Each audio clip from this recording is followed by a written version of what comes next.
দেখছেন নেটি নিউজ, প্রণব সাহু আপনাদেরকে স্বাগত জানাচ্ছি। আজকে সবচেয়ে বড় খবর যে আফগানিস্তানের সেই রক্তপাতহীন অভ্যুদয়ের মাধ্যমে তালেবানরা নতুনভাবে সরকার গঠন করতে চাচ্ছে, এটি একটি দিক। পাশাপাশি সেটি নিয়ে সম্ভবত বিশ্বের সমস্ত গণমাধ্যমে প্রধান শিরোনাম কিন্তু এটি। আমরা বিশ্লেষণ করার চেষ্টা করব এই বিষয়টি। বাংলাদেশের যে আর্থসামাজিক প্রেক্ষাপট, এটি একটি দিক। অন্যদিকে দীর্ঘ এই যে ২০ বছর ধরে যে পরিস্থিতি আমরা দেখেছি, তার প্রেক্ষিতে আদৌ কি কোনো কিছু পরিবর্তন হয়েছে?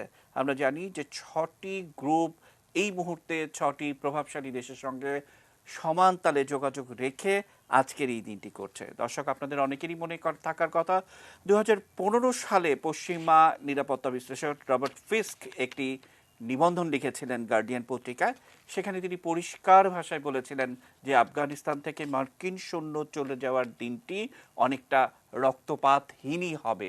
তিনি তার যে যুক্তি সেটি তিনি দিয়েছিলেন, এবং তিনি এটিও বলেছেন একই লেখায় যে বিশেষ করে ২০১২ সালের পর থেকে মার্কিন যুক্তরাষ্ট্র কিভাবে সেখান থেকে বের হয়ে আসবে সেটার পথ খুঁজছিল। তিনি একই লেখায় বলেছিলেন যে এই মার্কিন যুক্তরাষ্ট্র এবং ন্যাটোর ফেলে দেয়া গোল আলু, গরম গোল আলু, যারাই হাতে নেয়ার চেষ্টা করবে তাদের হাতই ঝলসে উঠবে। অদ্ভুত একটি মন্তব্য।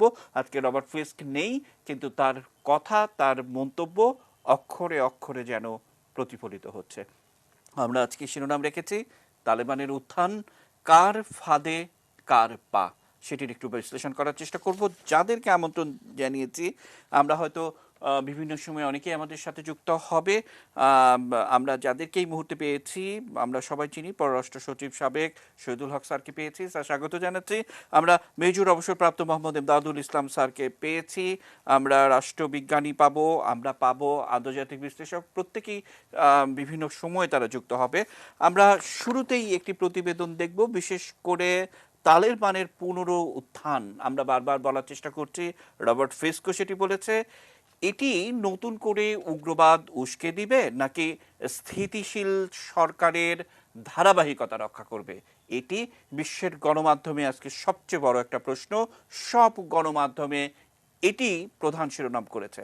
আমরা একটু দেখব। আপনাদেরকে জানিয়ে রাখতে চাই, আমাদের সঙ্গে বিশেষ করে দেলোয়ার স্যার, ডক্টর দেলোয়ার হোসেন, আন্তর্জাতিক সম্পর্ক বিভাগের তিনিই যুক্ত হয়েছেন।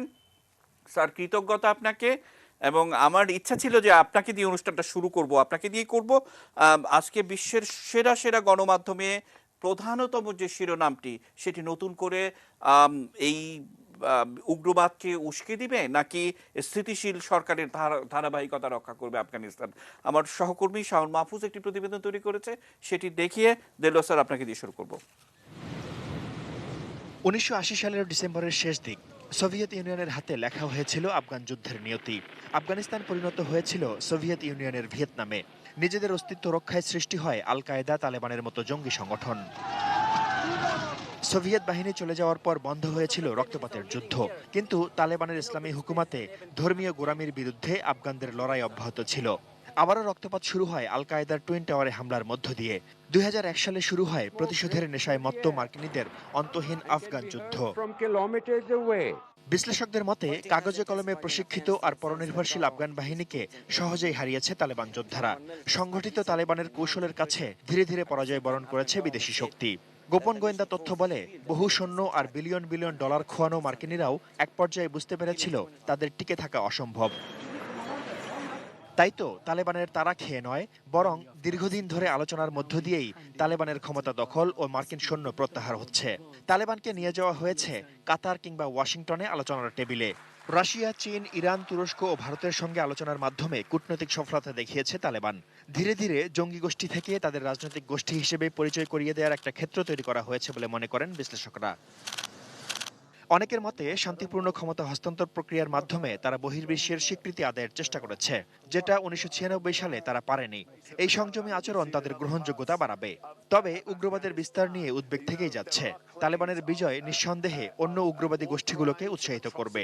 তবে তাদেরকে সমর্থন দিয়ে আঞ্চলিক স্থিতিশীলতা রক্ষার প্রতিশ্রুতি ভঙ্গ করে তালেবান নিজেদের পায়ে কুড়াল মারবে কিনা, তাই এখন দেখার বিষয়।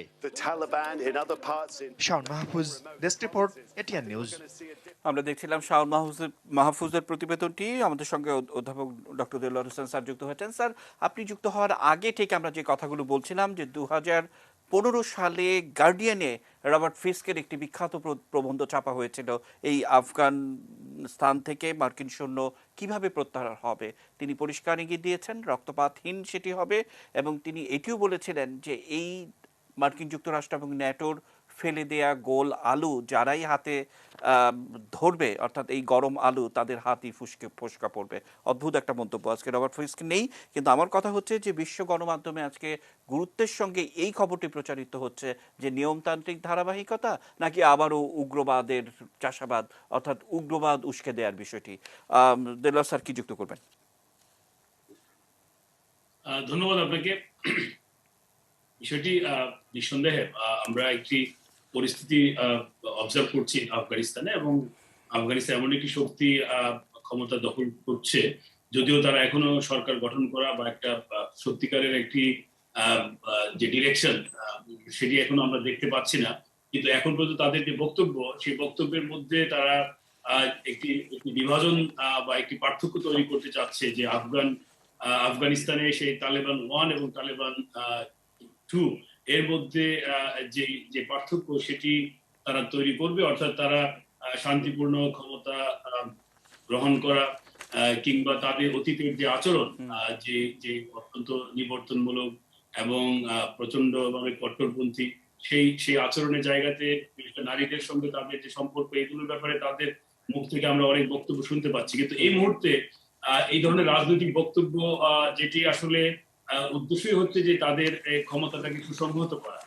এবং আমরা জানি যে গত 20 বছর ধরে তালেবান অপেক্ষা করছিল কখন তারা আফগানিস্তানের ক্ষমতা আবার দখল করবে, সেই কাজটি তারা করেছে। এবং সেটি করতে গিয়ে নিঃসন্দেহে 20 বছরের বিভিন্ন পক্ষ, আফগানিস্তানের ভেতরে বাইরে, তাদের অনেক ব্যর্থতা ছিল বা তাদের অনেক ধরনের সিদ্ধান্ত ছিল যেগুলো হয়তো তালেবানরা সেটিকে সম্পূর্ণভাবে ব্যবহার করতে পেরেছে। এবং অতি সম্প্রতি যেটি মার্কিন যুক্তরাষ্ট্রে আমরা জানি যে জো বাইডেন উনি বলছিলেন যে উনি 5ম প্রেসিডেন্ট হিসেবে আফগানিস্তানে সেই মানে মার্কিন যুক্তরাষ্ট্রের যে যুদ্ধ বা আফগানিস্তানের যে পরিস্থিতিতে মার্কিন যুক্তরাষ্ট্রের যে ধরনের মানে অংশগ্রহণ, সেটি উনি কন্টিনিউ করতে চান না। এবং উনি এটাও বলছিলেন যে আরো যদি কয়েক বছর বা এমনকি 50 বছর যদি মার্কিন সেনারা আফগানিস্তানে থাকে, তাহলেও হয়তো বা পরিস্থিতির গুণগত কোনো পরিবর্তন হবে না। এরকম একটি উপলব্ধি মার্কিন যুক্তরাষ্ট্রের ভেতরে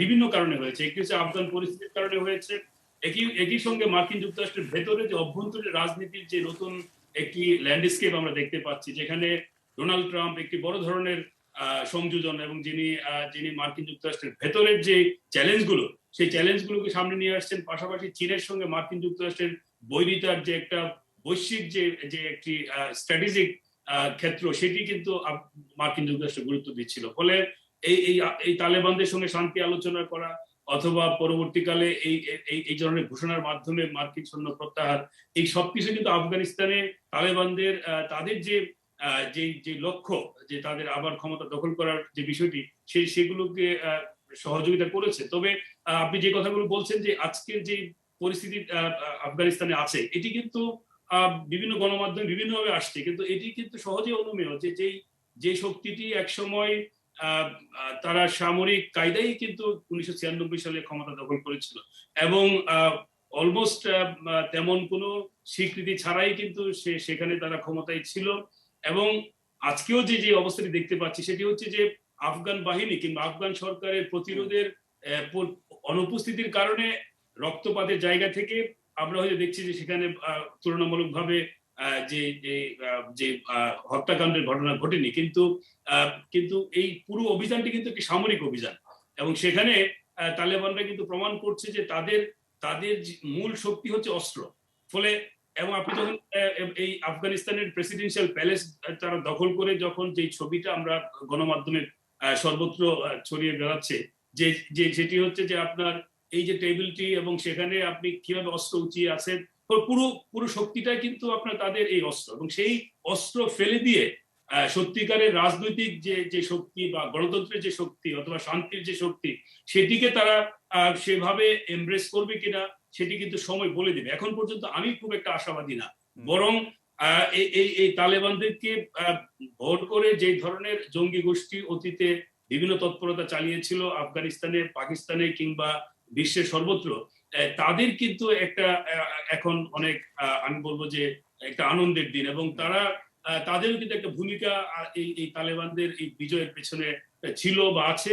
ফলে তারা কিন্তু চাইবে যে শুধু আফগানিস্তানের নয়, কারণ আফগানিস্তানের এই তালেবানদের, যদিও তারা বলছে এখন যে আমাদের লক্ষ্য আফগানিস্তানের ভেতরে, কিন্তু এটি কিন্তু সারা পৃথিবীতে স্বীকৃত যে রাজনৈতিকভাবে বিশেষ করে এই ধরনের একটি অত্যন্ত মানে ইডিওলজি ওরিয়েন্টেড বা রাজনৈতিক মতাদর্শ ভিত্তিক একটি শাসক গোষ্ঠী, তারা কিন্তু তাদের এই যে মতাদর্শের যে প্রভাব সেটি সর্বত্র স্যার, আমি ছড়িয়ে দেওয়ার আসবো। চেষ্টা আমি করবে। যদি আপনার কথা ঠিক বুঝে থাকতে পারি, অর্থাৎ তারা বারবার বলার চেষ্টা করছে আফগানিস্তানের বাইরে তাদের এই আদর্শ প্রচার করবে না, এরকম একটি কথা ইতিমধ্যেই তারা বলেছে।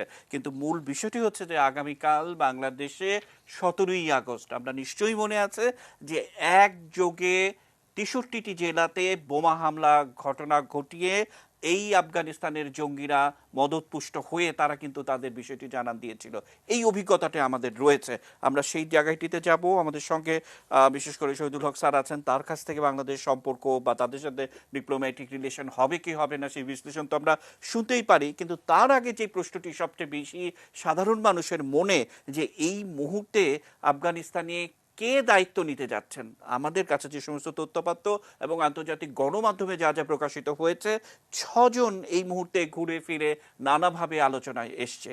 সেই 6জনের থেকে কে দায়িত্ব নিচ্ছেন, এবং এই 6জনের সঙ্গে আবার আলাদা আলাদা রাষ্ট্রীয় যোগাযোগ, আমরা চীনে যেতে দেখেছি, আমরা রাশিয়ার সাথে যোগাযোগ করতে দেখেছি, এবং তুরস্কের একটা উগ্র সমর্থক গোষ্ঠীও তাদেরকে সমর্থন দিচ্ছে। ভারত অর্থনৈতিকভাবে সামাজিক কিছু কর্মকাণ্ড করার চেষ্টা করেছে, সেটি নিয়েও আবার পাল্টা মন্তব্য আমরা শিখেছি। আমাদের সঙ্গে নিরাপত্তা বিশ্লেষক এমদাদ স্যার আছেন, তার কাছ থেকে শুনবো যে এই মুহূর্তে 60 বছর বয়সী হাইবাতুল আখুন্দার, যিনি এই মুহূর্তে অজ্ঞাত অবস্থান থেকে তিনি তালেবানদের নেতৃত্ব দিচ্ছেন, এটি একটি দিক। আবার সবচেয়ে গুরুত্বপূর্ণ লোকটিকে, তিনি হচ্ছেন সিরাজউদ্দিন হাক্কানি, তিনি মুজাহিদ কমান্ডার জালালউদ্দিন হাক্কানির ছেলে, এবং সেই ব্যবসা বাণিজ্য থেকে শুরু করে এবং বিভিন্ন নিয়ন্ত্রণ কিন্তু তার হাতে। এবং বলা হচ্ছে যে এই দুজনের মধ্য থেকে একজন। আবার অন্যদিকে মোল্লা ওমরের পুত্র মোল্লা ইয়াকুব, কিন্তু বয়স তার কম, মানে এই ধরনের নানান বিশ্লেষণ কিন্তু চলছে। কিন্তু সেই ধারাবাহিকতায় প্রত্যেকেরই পিছনে কোনো না কোনো বড় অংশ রয়েছে, মানে রাষ্ট্রের কথা বলছি, যে তাদের অবস্থান রয়েছে।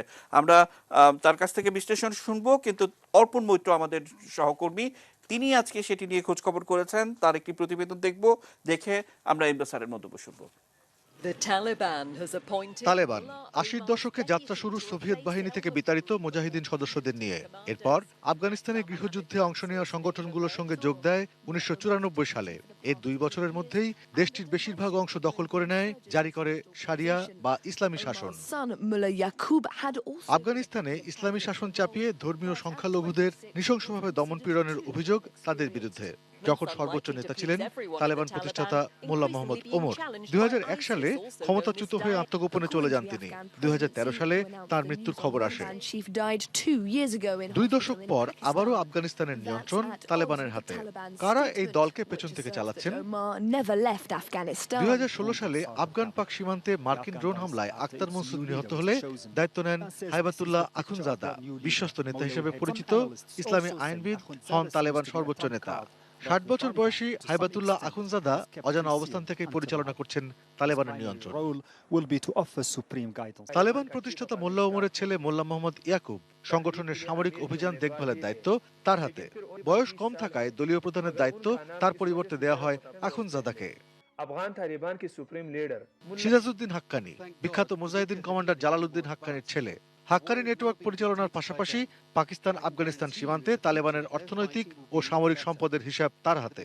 আফগানিস্তানের বিভিন্ন গুরুত্বপূর্ণ স্থাপনায় আত্মঘাতী হামলা এবং তৎকালীন প্রেসিডেন্ট হামিদ কারজাইকে হত্যা চেষ্টার দায়ে অভিযুক্ত হাক্কানি নেটওয়ার্ক। মোল্লা আব্দুল ঘানি বারাদার, তালেবানের সহকারী প্রতিষ্ঠাতা বারাদার বর্তমানে সংগঠনটির রাজনৈতিক কার্যালয়ের প্রধান। কাতারের রাজধানী দোহায় অনুষ্ঠিত আফগানিস্তানের অস্ত্রবিরতি ও শান্তি চুক্তি সংক্রান্ত আলোচনায় অংশ নেন আলোচক হিসেবে। যদিও সেই চুক্তি আলোর মুখ দেখেনি আজও। American armies, we are Sher in, Mohammad Abbas স্তানিক জাই আফগানিস্তানের ক্ষমতায় থাকাকালীন তালেবানের একজন মন্ত্রী হিসেবে দায়িত্ব পান। তালেবান পতনের পর কাতারের দোহা থেকে সেখানকার দলীয় রাজনৈতিক প্রধান হিসেবে দায়িত্ব পালন করেন তিনি।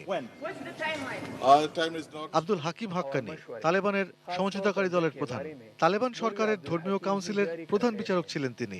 আখুনজাদার অত্যন্ত ঘনিষ্ঠ হিসেবে তাকে বিবেচনা করা হয়। কাবুল দখলের পর তালেবানের পক্ষ থেকে এই 6 জনের কাকে ক্ষমতায় বসানো হবে তা এখন সময়ের ব্যাপার। Arpan Maitra, desk report, ATN news. আমরা দেখছিলাম আমাদের অর্পণ মৈত্র তিনি এই বিশ্লেষণটি করেছেন এবং বিশেষ করে এএফপি এবং রয়টার্সের বিশ্লেষণটি অনেকটাই এরকম। এবং আমি যে কথা বলছিলাম আমাদের সঙ্গে এমদাদ স্যার রয়েছেন 60 বছর বয়সী হায়াতুল্লাহ আখুন্দার এবং মোল্লা ওমরের ছেলে এবং সিরাজউদ্দিন হাক্কানি, মানে এই তিনজন ঘুরে ফিরে অর্থাৎ তেলের ব্যবসা থেকে শুরু করে পাকিস্তান আফগান সীমান্তে নানা ধরনের ব্যবসা বাণিজ্য, ড্রাগস এবং অন্যান্য বিষয়ের কন্ট্রোল, যেহেতু বিশেষ করে সিরাজউদ্দিন হাক্কানি এবং তার অনুসারীদের, এখান থেকে এই তিনজনের থেকে সবকিছু মিলে এমদাদ স্যার কি বিশ্লেষণ করবেন? ধন্যবাদ। আসলে আফগানিস্তানের বিষয়টা অত্যন্ত জটিল একটা বিষয়, কারণ এই জটিল জিনিসটা আফগানিস্তান জটিল করে তুলেছেন ইউনাইটেড স্টেটস অফ আমেরিকা এবং পশ্চিমা বিশ্ব। আসলে এখানে আমরা যে যত কথাই বলি না কেন, তালিবানরা একটা এমন হয়েছে, ওই হয়েছে, সেই হয়েছে, তালেবান এবং আপনার যে এখানে আল কায়দা, দুটার পেছনের শক্তি হলো পশ্চিমা বিশ্ব। আল কায়দা সৃষ্টির পেছনে কারণ ছিল সোভিয়েত ইউনিয়নকে সাইজ করা। এখানে আমি দুটা জিনিস বলে রাখি, আফগানিস্তানকে বলা হয় the graveyard of the empire, আরেকটা আছে আফগানিস্তানকে ঘিরে গ্রেট ওয়ার, গ্রেট গেম। এই দুটো জিনিস কিন্তু আমাদের মনে রাখতে হবে।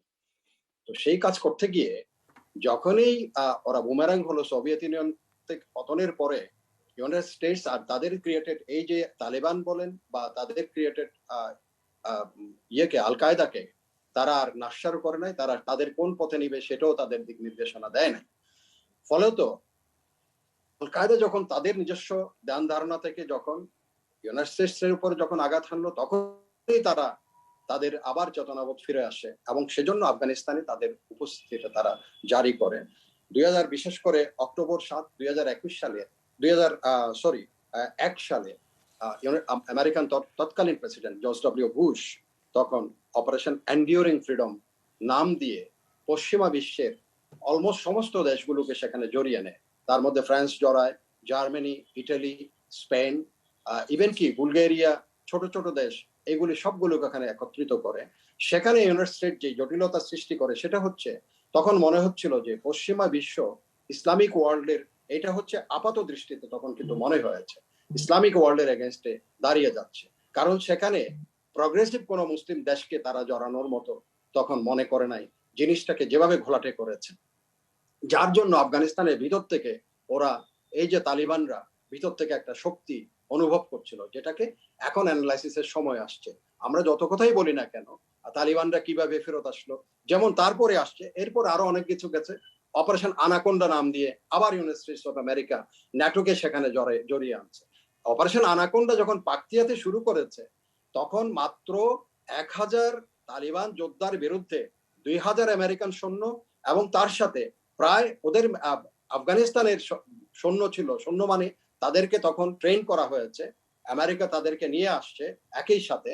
এবং সেখানে দেখা গেল কি আপনার সেখানে তারা যখন যুদ্ধের ঠিক মাঝামাঝি সময়ে, যখন সেখানে আপনার অলমোস্ট এই ইয়েকে তারা পরাজিতের মুখোমুখি, অলমোস্ট পাকতিয়াতে একটার পর একটা পতন ঘটছে, হঠাৎ করে United States of America Pentagon তাদের দৃষ্টি আস্তে করে ফিরিয়ে নেয় অন্যদিকে, they directed towards the Iraq. তখন তাদের কাছে মনে হয়েছিল Saddam Hussein is the number 1 enemy, forgetting Taliban. এবং সেটা করতে গিয়ে বাইপার্কেটেড হয়ে তালিবানরা তখন আস্তে আস্তে সেখানে কিন্তু রিগ্রুপিং হওয়ার সুযোগটা পেয়ে যায়। এর পরবর্তীতে যেগুলি করেছে, যেগুলি হয়েছে, সেটা হচ্ছে কিছুটা ওসামা বিন আমাদের ওবামা প্রেসিডেন্ট যখন হলেন, তখন স্ট্র্যাটেজিক মুভ কিন্তু ওবামা নিয়েছিলেন। সেটা হচ্ছে কি, সেটা হচ্ছে যে we are to stable Pakistan first. তার স্ট্র্যাটেজিক অবজেক্টিভ ছিল, if we can stable Pakistan, then Afghanistan will be stable. পাকিস্তানকে স্টেবল না করে হুম। আপনি আফগানিস্তানকে স্টেবল করা will be very difficult. Ji sir, ঠিক দেখো- আপনার কথার সূত্র ধরে আপনি যে কথাটি বলছেন, ঠিক এই মুহূর্তে যে খবরটি আমাদের বার্তা কক্ষে এসছে সেটি হচ্ছে এই যে তালেবানদের এই মুহূর্তে স্বাগত জানিয়েছে পাকিস্তান এবং চীন এবং আরও 3টি প্রভাবশালী দেশ। তারা আর অল্প কিছুক্ষণের মধ্যে স্বাগত জানাবে। মূল কথা হচ্ছে যে কথাটি আপনি বলছেন যে পাকিস্তানকে ঠিক না করে আপনি আফগানিস্তানকে ঠিক করেন, এটি যেমন একটি দিক। আবার যে নেতৃত্বের কথা আমরা বলছি যে বিশেষ করে হাইবাতুল্লাহ আখুন্দার এবং মোল্লা ওমরের ছেলে, মানে এটি নিয়ে যখন কথা হচ্ছে, সিরাজউদ্দিন হাক্কানি যার অর্থনীতি যার হাতে, অর্থাৎ টাকা পয়সা যিনি এই মুহূর্তে নিয়ন্ত্রণ করছেন, এই জায়গাগুলো কারা নিয়ন্ত্রণ করবে, কোন দেশ নিয়ন্ত্রণ করবে, সেটি এখন একটি বড় ব্যাপার হয়ে দাঁড়িয়েছে। অর্থাৎ চীনের পাল্লাটাই এখানে বেশি। স্যার একদম মানে কংক্রিট বিশ্লেষণটা শুনতে চাই আপনার কাছ থেকে। আজকে সিএনএন এর আজকে যেটা যে ব্যাখ্যা, এই প্রশ্নটা কি আমাকে জি করেছেন? জি জি জি একদম। জি, ওকে, থ্যাংক ইউ। আজকে সিএনএন, এবং আমার সবচেয়ে মজার জিনিস হলো সিএনএন এর যে ইন্টারন্যাশনাল চিফ যে আছেন, বড় চিফ ক্লারিসিয়া ওয়ার্ড, আমি দেখলাম সে গোমটা টোমটা পরে, শুধুমাত্র পরে নাই, নেকাব শুধু পরে নাই, বোরকাও পরেছে, পরে ওখানে ধারাভাষ্য দিচ্ছে। আমার এটা সবচেয়ে হাস্যকর মনে হচ্ছিল। তালেবানদের ক্রেডিট এখানেই যে এদেরকেও বোরকা টোরকা মোটামুটি হিজাব পরিয়ে ফেলেছেন। তো ওনার বক্তব্য থেকে তখন শুনতেছিলাম এই কিছুক্ষণ আগেই, ওরা অলরেডি 6 জন পাকিস্তানে, দে আর ইন পাকিস্তান ইন ডিসকাশন। এটা আমি জানি না আপনাদের ইয়েতে আসছে কিনা। তারা পাকিস্তানে বসে তাদের সরকার গঠনের প্রক্রিয়া অলরেডি আলাপ আলোচনা শুরু করেছে, এবং এটা আমি আপনাকে নিশ্চিত করে বলতে পারি চায়না চায়না অলরেডি সেখানে তাদের ব্লেসিংস থাকবে, বাট এটাকে লিড নিবে কিন্তু পাকিস্তান। এবং এই হাক্কানি সরকার নেটওয়ার্কের গভর্নমেন্ট কথা ফর্ম আমরা করাবে। জোরে সোরে জানি, এবং পুরো পাকিস্তান জুড়ে তো বটেই, এবং আফগানিস্তান জুড়ে সীমান্ত, অস্ত্র, টাকা এবং সমস্ত ব্যবসা বাণিজ্য যারা নিয়ন্ত্রণ করতো, এখন মূলত তারাই সেটার দায়িত্ব নিতে যাচ্ছে। এটি হচ্ছে ভেতরের কথা। আমরা আমাদের সঙ্গে শহীদুল হক স্যার আছেন। স্যার আপনি নিশ্চয়ই জানেন যে বিশেষ করে পররাষ্ট্র প্রতিমন্ত্রী আজকে বলেছেন যে আফগানিস্তানে জনগণের মতামতের প্রতিফলন দেখতে চায় বাংলাদেশ সরকার, এমন একটি দিক। এবং সেখানে স্থিতিশীল সরকার গঠন হলে, অর্থাৎ মেয়াদের কথাও বলা হয়েছে 5 বছর বা 4 বছর, সেটির সঙ্গে কূটনৈতিক সম্পর্ক থাকবে কি থাকবে না সেটি নিয়ে ইতিমধ্যেই বাংলাদেশ সরকারের ভাবনা চিন্তা রয়েছে। আমরা একটু সেই প্রতিবেদনটি দেখব, বিশেষ করে আমার সহকর্মীরা যদি সেই প্রতিবেদনটি দেখান, এবং তারপর আমরা ফিরবো, শহীদুল হক স্যারের কাছে যাব। আমরা দেখছি যে আফগানিস্তান সন্দেহভাজন প্রতিফলন দেখতে চায় বাংলাদেশ, সেখানে আশিকুর রহমান অপুর প্রতিবেদনটি আমরা একটু দেখব। তালেবানদের কাবুল দখলের পরপরই আফগানিস্তান ছাড়ার হিড়িক পড়েছে।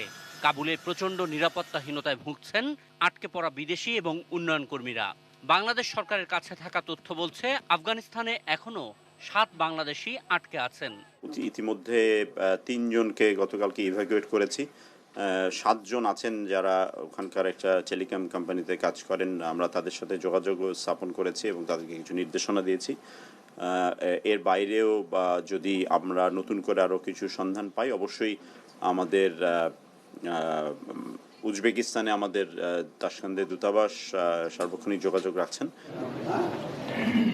সম্ভাব্য নতুন তালেবান সরকার এরই মধ্যে যোগাযোগ করেছে চীন, রাশিয়া, ইরান সহ বিভিন্ন দেশের সঙ্গে। পরিবর্তিত পরিস্থিতিতে বাংলাদেশ কি করবে? আমরা গণতান্ত্রিক সরকারে বিশ্বাস করি, এবং সেই দেশের মানুষ যেটা ইচ্ছা করে সরকার তৈরি করে তাতে বিশ্বাস করি। যতক্ষণ না পর্যন্ত একজন রাদার পার্মানেন্ট বলতে, যদি তাদের কনস্টিটিউশন স্টিপুলেটস যেটা 4 বছরের সরকার, বা যদি বলে 5 বছরের সরকার, এই 4 বা 5 বছরের ম্যান্ডেট নিয়ে কেউ না আসা পর্যন্ত আমরা তাদেরকে স্বাগত জানাতে পারি না। আফগানিস্তানে তালেবানদের নতুন উত্থান বাংলাদেশের পুরনো জঙ্গিবাদকে উস্কে দেবে কিনা সেই বিষয়ে সরকারের অবস্থান পরিষ্কার এবং কঠোর। 94 আজকে 2021, প্রেক্ষাপট পরিবর্তন হয়েছে, এবং জঙ্গিবাদ এবং সন্ত্রাসবাদের যে খারাপ দিকগুলি, এগুলি বাংলাদেশ এক্সপিরিয়েন্স করেছে। বাংলাদেশের মানুষকে আমরা বোঝাতেও সক্ষম হয়েছি, এবং যারা এখনো বোঝেননি, যদি এরকম কোনো গ্রুপস বা জনগোষ্ঠী থেকে থাকেন, তাদেরকেও সামনের দিনে আমরা বোঝাবো। গোয়েন্দা সংস্থাগুলি সজাগ আছেন, এবং আমরা in coordination among this agencies আমরা কাজ করছি। আশিকুর রহমান অপু, এটি নিউজ, ঢাকা। আমরা দেখছিলাম আশিকুর রহমান উপর প্রতিবেদনটি। শহীদুল হক স্যার, অনেক কিছু আপনার যুক্ত করার রয়েছে। শহীদুল হক স্যার, স্যার আনমিউট করে কথা বলবেন। ধন্যবাদ সবাইকে। আমরা বর্তমানে আসবার আগে আমার মনে হয় যে সবচেয়ে ভালো হলো যে আফগানিস্তানকে একটু চেনে নেওয়া। আর যেহেতু আমার 2 বছর থাকবার সুযোগ হয়েছে আফগানিস্তানে, তো আজকে অনেক আফগানিস্তানে সে 2003-04-এর স্মৃতির কথা মনে পড়ছে। আফগানিস্তান কিন্তু একটা বড় ধরনের সিভিলাইজেশন। কেউ কেউ বলে এটা 10,000 বছরের পুরনো, কেউ বলে এটা 5,000 বছরের পুরনো। তো তালেবানদের দিয়ে যদি আমরা আফগানিস্তান ডিফাইন করতে যাই তাহলে ভুল করা হবে। 1। 2 নম্বর হলো যে ওদের যদি মডার্ন হিস্ট্রি আমরা দেখি তো 120 বছরের পুরনো। সো সব দিক দিয়ে কিন্তু the country is much larger than the Taliban. 1। 2 নম্বর হলো যে ওই দেশটা is basically tribal society, lives in hills. তো আপনি যেই ট্রাইবে বিলং করেন সেই ট্রাইবই আপনার জন্য সবকিছু। Province, districts, this are nothing to them. 3 নম্বর কথা হলো যে এরা নেশন স্টেটে এখনো ওইভাবে বিশ্বাস করেন, সেটা তালেবানরাও করে না, নন তালেবানরাও করে না। ওদের কাছে নেশন স্টেট, ওয়েস্টার্ন স্টেট কনসেপ্টটা খুব একটা অ্যাপিল করে না। তো এই প্রেক্ষাপটে আমার মনে হয় দেখা দরকার যে আফগানিস্তানের বর্তমান অবস্থা কি। আফগানিস্তান সেন্ট্রাল এশিয়া কিন্তু সবসময় একটু টালমাটাল অবস্থায় থাকে, এবং ফলে আফগানিস্তান পার্ট হিসেবে ওর কিছুটা ধাক্কা আমরা দেখি আসে। এখন প্রশ্ন হলো যে এখনকার যে পরিস্থিতি সেটা খুব ফ্লুইড। আপনারা বলেছেন 6 জনের মধ্যে সম্ভবত একজন নিবে। আমার রিডিং এ বলে যে they will be a collective leadership. কারণ যে 2 জন মিলে তালেবান এস্টাবলিশ করেছিলেন কান্দাহারে প্রথম মাদ্রাসা করে, তাদের মধ্যে একজন তো মারাই গেছেন, কিন্তু তার যে বোনের husband, brother in sister in law, সে কিন্তু এখনো আছে। বারাদির কথা আপনারা বলেছেন। So he is the most elderly leader ওদের মধ্যে, ছেলের চাইতে বা অন্যদের চাইতে। সুতরাং অনেকে তাকেই দেখছে। সে as far as I learned that he has already started for Kabul. তো সুতরাং এটাও ডিপেন্ড করবে যে কোন গোষ্ঠী ক্ষমতা নিচ্ছে। যদি পুরনো যারা আগের দুঃখ দুর্দশা দেখেছেন তাদের মিস গভর্নেন্সের ফল কি হয়েছে, তারা যদি ক্ষমতা নেন এক ধরনের হবে। ইয়াঙ্গার পপুলেশন যদি ক্ষমতা নেন, যারা ঠিক ওই ধরেন 20-22 বছরের বয়স সীমার মধ্যে আছে, তাদের ব্যাপারই কিন্তু তাদের গভর্নেন্স সিস্টেমটাই অন্যরকম হবে। বাট এট দ্য এন্ড তালেবানরা কিন্তু একটা আইডিওলজিক্যাল গ্রুপ, এবং ওদের কাছে মৃত্যু কোনো ব্যাপার না। বেঁচে থাকলে গাজী হব, মারা গেলে শহীদ হব, বেহেশতে যাব। সুতরাং তারা ওই পার্সপেক্টিভে জিনিসটাকে দেখে। তারা ঠিক পৃথিবীর জাগতিক বিষয়ের প্রেক্ষাপটে আফগানিস্তানকে দেখে না। একটা কথা একটু বলে ছেড়ে দিই, সেটা হলো যে এর ফলে ক্ষতিগ্রস্ত কারা হবে? এই যে আমেরিকার অ্যাবসলিউট ফেলিয়ার, সাবসিকুয়েন্টলি পুল আউট, কিছুটা হ্যাফাজার্ড, কিছুটা ডিসগ্রেসফুল ভাবে, এবং তালেবানের টেক ওভার 20 বছর পরে, এর ফলে কিন্তু ক্ষতিগ্রস্ত হচ্ছে আফগান জনগণ, মারা যাচ্ছে আফগান জনগণ। 1। 2 নম্বর হলো মহিলারা সবচাইতে বেশি ক্ষতিগ্রস্ত হবে বলে মনে হচ্ছে। কারণ অলরেডি আপনারা দেখেছেন যে যেখানে যেখানে যেই প্রভিন্সে আফগান তালেবানরা এসছে, তারা মহিলাদেরকে they have pushed into their house. আজকে রাস্তাঘাটে খুব একটা মহিলা দেখা যাচ্ছে না।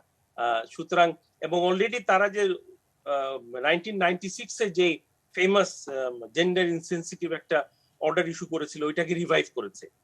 সো আমরা যদি ওই প্রেক্ষাপটে দেখি, সো যতই আমরা বলতে চাই যে তারা 2001-এ আর 2021-এ আর 1996-এ তালেবান এক না, I wouldn't believe it. Exactly sir, আপনার কথা সূত্র ধরে আজকে যখন পররাষ্ট্র প্রতিমন্ত্রী এই কথা বলছিলেন, তখন মনেই হলো যে ভেতরের খুব বেশি খবর তিনি জানেন বলে মনে হলো না। এটি একটি দিক।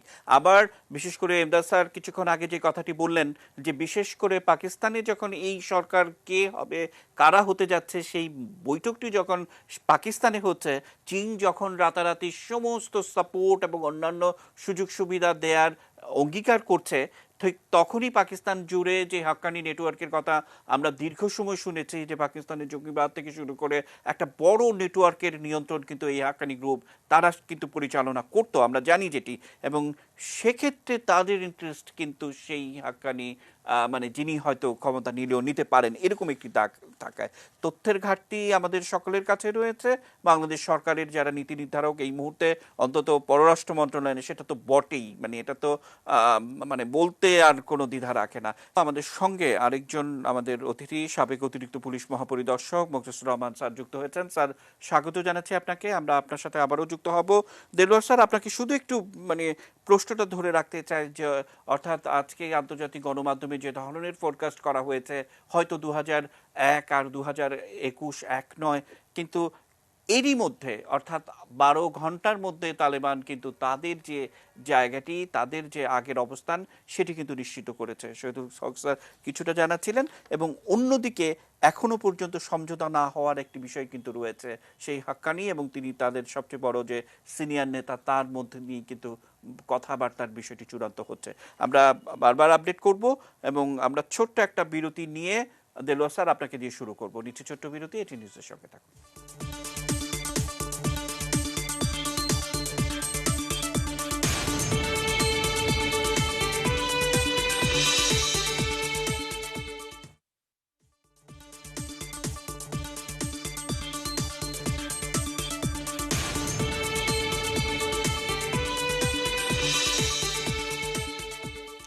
দেখছেন এটি নিউজ, বিরতির পর আবার আমন্ত্রণ জানাচ্ছি। আফগানিস্তান নিয়ে আমরা কথা বলছি, যে আফগানিস্তানে তালেবানদের উদ্ধার এবং কার ফাঁদে কার পা, এরকম একটি শিরোনাম নিয়ে আমরা কথা বলছি। আবারও আমরা দেলোয়ার স্যারের সঙ্গে কথা বলবো। স্যার, আমরা যখন কথা বলছি নিশ্চয়ই আমরা স্ক্রিনে দেখতে পাচ্ছি যে মার্কিন যুক্তরাষ্ট্র পক্ষ থেকে কিছু আফগান অধিবাসীকে ঢাকায় বা বাংলাদেশে আশ্রয় দেওয়ার জন্য অনুরোধ করা হয়েছে এবং ঢাকা সেটিকে প্রত্যাখ্যান করেছে। একদম পরিষ্কার মোটা দাগে যে তথ্যটি আমরা জানাতে চাই।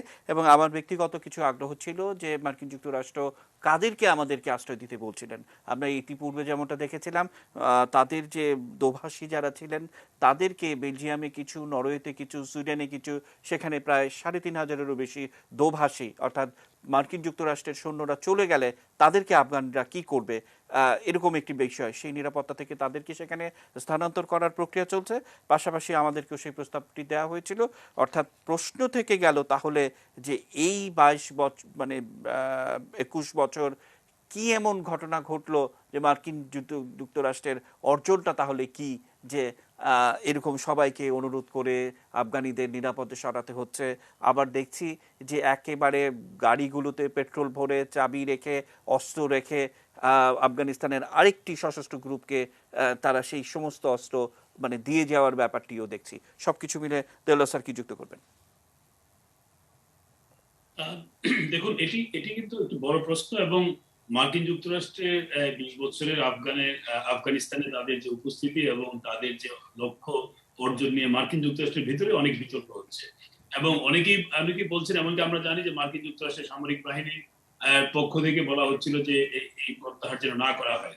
তার মানে এই পুরো মার্কিন সিদ্ধান্ত নিয়ে মার্কিন যুক্তরাষ্ট্রের ভিতরে বিতর্ক আছে এবং এটা নিয়ে কি অর্জিত হয়েছে সেই বিষয় নিয়ে অনেকেরই অত্যন্ত, আমি বলবো যে মানে খুবই মানে প্র্যাগমেটিক ওপিনিয়ন আছে যে এখান থেকে মার্কিন যুক্তরাষ্ট্র $1 ট্রিলিয়ন ব্যয় করার পরেও কিন্তু সে অর্থে তাদের লক্ষ্য অর্জিত হয়নি। যদিও জো বাইডেন প্রশাসন বারবার বলছে যে তাদের লক্ষ্য ছিল 9/11-এর আক্রমণের যে হোতা তাকে আঘাত করা এবং আল কায়দাকে নিশ্চিহ্ন করা। যদিও সেটি পারেনি, কিন্তু আল কায়দার বিরুদ্ধে তারা কিছু ব্যবস্থা নিতে পেরেছে। কিন্তু এটি আসলে একেবারেই এক ধরনের অফিসিয়াল বক্তব্য। তবে এটি সত্য যে 20 বছর একটা দেশে অবস্থান করার পরে এবং সেই দেশের একটি সরকারকে ব্যাপকভাবে আর্থিক, সামরিক সব দিক থেকে সমর্থন করার পরেও তালেবানদের যে ধরনের সামরিক অভিযান, সেই অভিযানের কাছে এভাবে পরাজিত হওয়া এবং বর্তমান যে পরিস্থিতি সেটি নিঃসন্দেহে মার্কিন যুক্তরাষ্ট্রের এক ধরনের কৌশলগত ব্যর্থতা ছিল, যে ব্যর্থতার বিষয়টি অনেক আগেই আলোচিত ছিল। কিন্তু মার্কিন যুক্তরাষ্ট্রের একটা এক্সিটের প্রয়োজন ছিল এবং আমরা জানি যে এই যুদ্ধটি বা এই মার্কিন যুক্তরাষ্ট্রের অভিযানটি মার্কিন যুক্তরাষ্ট্রের ভেতরে অনেক অজনপ্রিয় হয়ে পড়েছিল এবং অনেকটা ভিয়েতনাম সিনড্রোম হিসেবে আমরা দেখতে পাচ্ছিলাম। সেদিক থেকে ভবিষ্যতে যে স্যার আমার একটা ছোট্ট বিষয় যে যা কিছুই ঘটুক মার্কিন যুক্তরাষ্ট্রের ভিতরে, কিন্তু 9 লাখ কোটি ডলারের যে সেনাবাহিনী, অফিসিয়ালি আমরা যে তথ্যপাত্র পাই যে প্রায় 2,87,000 সৈন্য, এবং তারা রাতের অন্ধকারে কাগজে কলমে 23,000-এরও বেশি খুঁজে পাওয়া গেল না। তাহলে বিশ্বব্যাপী দুর্নীতি খোঁজা যাদের অভ্যাসে পরিণত হয়েছে মার্কিন যুক্তরাষ্ট্র, তারাই এই কাজটি সেখানে করলো। বিশ্ব গণমাধ্যম কি বলছে? আমি জানি না এই প্রশ্নের উত্তর আপনি দেবেন কিনা, না দিলেও কোনো অসুবিধা নেই। আপনার কাছে কি মনে হয়? না, এই যে দুর্নীতির বিষয়টি তো আসলে আফগান সরকারের ভেতরে, এবং আফগান সরকার মানেই কিন্তু সেখানে মার্কিন যুক্তরাষ্ট্রের যে তাদের যে সমর্থন সেটি একসাথে আসে। ফলে এই দুর্নীতির, শুধু দুর্নীতি না, আমি বলবো যে এখানে দুর্নীতির চেয়ে বড় বিষয় হচ্ছে যে মার্কিন যুক্তরাষ্ট্রের যে বিশাল অর্থের যে ব্যয়, সেখানে কিন্তু একটা শুভঙ্করের ফাঁকি আছে। এখানে মার্কিন যুক্তরাষ্ট্রের সৈন্যদের পেছনেই ব্যয় হয়েছে, মার্কিন যুক্তরাষ্ট্রে যে অস্ত্র কেনা হয়েছে তার পেছনে ব্যয় হয়েছে। তার মানে এই টাকাটা কিন্তু মার্কিন যুক্তরাষ্ট্রে ফেরত গিয়েছে। এবং মার্কিন যুক্তরাষ্ট্রে যে সমস্ত কন্ট্রাক্টর ছিল, যে সমস্ত আপনার ব্যবসায়ীরা ছিল, কর্পোরেট, তারাই কিন্তু বেনিফিট হয়েছে। ফলে প্রচলিত অর্থে দুর্নীতি আমি বলবো না মার্কিন যুক্তরাষ্ট্রের পক্ষ থেকে, বরং মার্কিন যুক্তরাষ্ট্রের একটি কৌশল যে তারা এখানে $1 ট্রিলিয়ন ব্যয় করার কথা কাগজে করে বলছে, কিন্তু $1 ট্রিলিয়ন হয়তো 90% বা 80% অর্থ তাদের দেশে ফেরত গিয়েছে, যেটা আমরা ফরেন এডের ক্ষেত্রে দেখি, অন্যান্য দেশের ক্ষেত্রে। স্যার আমি আজকে আশা করেছিলাম যে আপনি হয়তো রবার্ট ফিস্কের 2015 সালের যে বিখ্যাত লেখাটি গার্ডিয়ান পত্রিকায় যেটি ছাপা হয়েছিল, অর্থাৎ তালেবান এমন একটি সূত্র, এমন একটি গরম গোল আলু, যেই হাতে নেবে তার হাতই ফসকাবে, অর্থাৎ সেই লেখার ইঙ্গিতটি ছিল যে 2012 সালের থেকেই আজকের যে চিত্রটি দেখছি সেটি ঘটতে পারত। অর্থাৎ মার্কিন যুক্তরাষ্ট্র তার সৈন্য 2012 সাল থেকেই প্রত্যাহার করার সিদ্ধান্ত বা ফিরে যাওয়ার একটা সিদ্ধান্ত, কিন্তু এবং কয়দিন এই 8 বছর এক ধরনের সমঝোতা করে তারা থেকেছে, এবং সেটি আমরা দেখছি। কেন থাকতে হলো সেটি আপনার কাছ থেকে বিশ্লেষণ শুনবো। আমাদের সঙ্গে শহীদুল হক স্যার কিছুক্ষণ আগে বলছিলেন যে 2000 বছরের সভ্যতা 1000 কিংবা কম করে হলো 120 বছরের সভ্যতার যে চিত্রটি আমরা দেখলাম, বা শুরু থেকে নারী শিক্ষা সহ এক রাতে ডিক্রি জারি করে হাজার হাজার লাখ লাখ নারী শিক্ষা যারা এগিয়ে নিতেন তাদেরকে চাকরিচ্যুত করেছিল এই তালেবান। কিন্তু এখন সেই কি পরিস্থিতি? তালেবানরা কি চায়? কট্টর ইসলামী রাষ্ট্র প্রতিষ্ঠা নাকি বিদেশিদের হাত থেকে মুক্তি? আমার সহকর্মী শাওন মাহফুজ সেটার খোঁজ খবর করেছেন। আমরা একটু দেখে আবারও শহীদুল হক স্যারের কাছে যাব। পশ্চিমাদের সহায়তায় ক্ষমতায় এসে আফগানিস্তানে বিদেশি শক্তিকে ঠাঁই দিয়ে বহাল তবিয়তে থাকতে চেয়েছিল তালেবান পরবর্তী বিভিন্ন সময়ের সরকার, কিন্তু থেমে থাকেনি তালেবানরা। গত 19 বছর রক্তপাতের ধারা অব্যাহত রাখে তালেবান। বিনিময়ে একটাই চাওয়া, আফগানিস্তান থেকে সব বিদেশি সৈন্যের সম্পূর্ণ প্রত্যাহার এবং একটি সমন্বিত ইসলামিক সরকার প্রতিষ্ঠা করা। এতদিনের লড়াইয়ে প্রথম লক্ষ্য পূরণ হয়েছে। এবার ক্ষমতা দখল করে ইসলামিক আমিরাত বানানোই তালেবানের উদ্দেশ্য। সংগঠনটির উপপ্রধান মোল্লা আব্দুল গনি বারাদারের মতে, ইসলামী অনুশাসনের আওতায় সকল আন্তর্জাতিক আইন ও রীতিনীতি, মানবাধিকার, নারী অধিকার এবং বাকস্বাধীনতার প্রতি তালেবানের সমর্থন থাকবে। এছাড়া নারীর শিক্ষা, চাকুরি, সম্পদের মালিকানা ও ব্যবসা করার অধিকার দেয়া হবে। আর এসব হবে ইসলামী আইন ও জাতীয় স্বার্থের প্রতি লক্ষ্য রেখে। প্রশ্ন ওঠে, আসলেই কি বাস্তবায়িত হবে এসব প্রতিশ্রুতি? উত্তরটাও প্রায় জানা। তালেবানের শাসনামলে ধর্মীয় রক্ষণশীলতা গেড়ে বসেছিল আফগান সমাজে। আধুনিকতা থেকে ধর্মীয় গোলামির বশ্যতা স্বীকার করতে বাধ্য হয়েছিল আফগানরা। ভুলুণ্ঠিত হয় গণতন্ত্র, ভেঙে পড়ে অর্থনৈতিক কাঠামো। শিক্ষা, সাহিত্য, সাংস্কৃতিক চর্চা নিক্ষিপ্ত হয়েছিল আস্তা করে। আবারও ক্ষমতায় আসছে কৌশলী তালেবান। সাধারণের ধর্মভীরুতা, শরিয়া আইনে বিচার, সরকার ও স্থানীয় প্রশাসনের দুর্বলতা, দুর্নীতি নিয়ে মানুষের ক্ষোভ, বিদেশিদের প্রতি সহজাত ঘৃণা উস্কে দেয়া আর সেনাবাহিনীর বিশ্বাসঘাতকতাকে কাজে লাগিয়েছে তারা। এসবই উদ্বুদ্ধ হয়ে বিভিন্ন জাতিগোষ্ঠীর মানুষ আজ তালেবানের সদস্য। বিশ্লেষকদের মতে, বেশিরভাগ মানুষই কট্টর ধর্মীয় অনুশাসন আর সন্ত্রাসবাদের উত্থানের কথা মাথায় রেখেই তালেবানের আধিপত্য মেনে নিয়েছে। কৌশলের অংশ হিসেবে লড়াইয়ের পাশাপাশি আঞ্চলিক সহযোগীদেরও হাতে রেখেছে তালেবান। চীন, ইরান ও রাশিয়া তাদের আমন্ত্রণ করে বৈধতার কথা জানিয়ে দিয়েছে। তবে বিশ্লেষকদের মতে, তালেবানের আপাতত লক্ষ্য এখন শুধুই ক্ষমতা দখল। প্রতিশ্রুতি রক্ষার ব্যাপারটা পরে দেখা যাবে।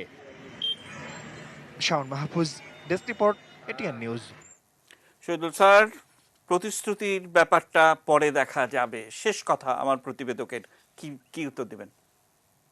আমি আমি একদম প্রতিবেদক অত্যন্ত সুন্দরভাবে এই জিনিসটা তুলে ধরেছেন। ওনারা মানে তালেবানরা পাওয়ারে যাবার জন্য যা যা করা দরকার, like behaving a good boy, ওইটা ওনারা করছেন। এক, দুই নম্বর হলো যে তালেবানরা কিন্তু কোনো পার্টি না, এটা হলো একটা আইডিওলজি, এবং এই আইডিওলজিরও কিন্তু কোনো নেশন স্টেটের সীমানা নেই। আজকে যদিও বলছেন যে আমরা শুধু আমাদের নিয়ে ব্যস্ত, বাইরের কথা বলছি না, ওই কথাটাও বোধহয় ঠিক না। আসলে ওনারা সারা পৃথিবীতে একটা আইডিওলজির প্রসারের জন্য আন্দোলন করবেন, এটাই স্বাভাবিক। সেই জন্য আমার মনে হয় আমাদেরকে ওই প্রেক্ষাপটে জিনিসটা সবসময় খেয়াল রাখতে হবে। এবং এই পুরো ইসে আফগান জনগণ সবচেয়ে বেশি ক্ষতিগ্রস্ত হবে। আবারও রিট্রেট করি, এর মধ্যে যে মহিলা সমাজ যেটা, তারা আমার মনে হয় আবার অন্ধকারের মধ্যে চলে যাবেন যদি তালেবানরা continue to behave the way they behave. আসলে এই এর এর এন্ড গেম কোথায়? তো আমাকে একজন সাংবাদিক জিজ্ঞেস করেছিলেন যে এন্ড গেম কোথায়। এন্ড গেম হলো যে যেই 6টা দেশ ওই আফগানিস্তানকে ঘিরে রেখেছে, ওই 6টা দেশ যদি ওদের হাতগুলো তুলে ফেলে, যেন আফগানিস্তানে যা হচ্ছে ইন্টারনালি হোক, আমরা এটার মধ্যে কোনোভাবেই জড়াবো না, তাহলেই একমাত্র স্টেবিলিটি আসবে, আর না হলে আসবে না। কারণ ওই 6টা দেশের সবাই ওখানে ইনফ্লুয়েন্স তৈরি করছে। এর মধ্যে সবচাইতে এই মুহূর্তে লাভবান কে হয়েছে? পাকিস্তান, কোনো সন্দেহ নেই এতে। কিন্তু এই হওয়াটা কিন্তু ক্ষণস্থায়ী।